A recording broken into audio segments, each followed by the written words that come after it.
Leo hii tarehe 3 mwezi wa 11 mwaka 2025 ikiwa ndio siku kuu ama siku rasmi ambayo Rais Samia Suluhu Hassan amekula kiapo cha kuendelea na muhula mwingine baada ya kuapishwa kama rais. Polisi kutoka ama jeshi la polisi Tanzania wametoa angalizo kwa raia wote kuhusiana na picha na video ambazo wengi wamekuwa kishia kupitia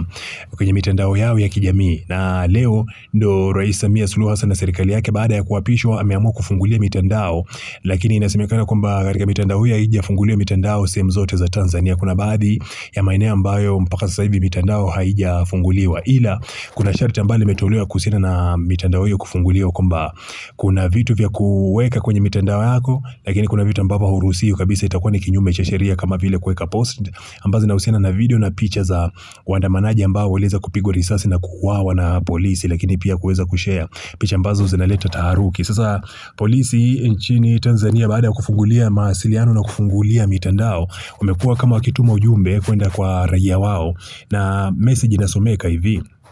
epuka kusambaza picha au video zenye kuleta taharuki au kutweza utu wa mtu. Kufanya hivyo ni kosa la jinai na ukibainika, hatua kali za kisheria zitachukuliwa. Huu ndio ujumbe ambao nadhani kwamba Watanzania wengi wameweza kupokea kwenye simu zao kama ukumbusho na kama ilani pia, kwamba kwa yote ambaye atakuwa anasambaza jumbe ambazo zitakuwa ni za kuzua taharuki, hususan kushare picha na video ambazo tumekuwa tukiziona kwenye mitandao ya kijamii zikionyesha miili ya watu imetapakaa, na pia kuna baadhi ya watu ambao wamepata majeraha makubwa na baadhi ya biashara kuweza kuchomwa na miundombinu kibao sana ambayo imeweza kuchomwa. Sasa hizi ni baadhi ya video na taarifa na picha ambazo polisi nchini Tanzania wametoa angalizo kwamba yeyote ambaye atakutwa ama atapatikana kwamba ameshare video za aina hii ama amesambaza video za aina hii, basi atachukuliwa kama amefanya kosa la jinai, na akishabainika basi hatua kali za kisheria zitachukuliwa. Na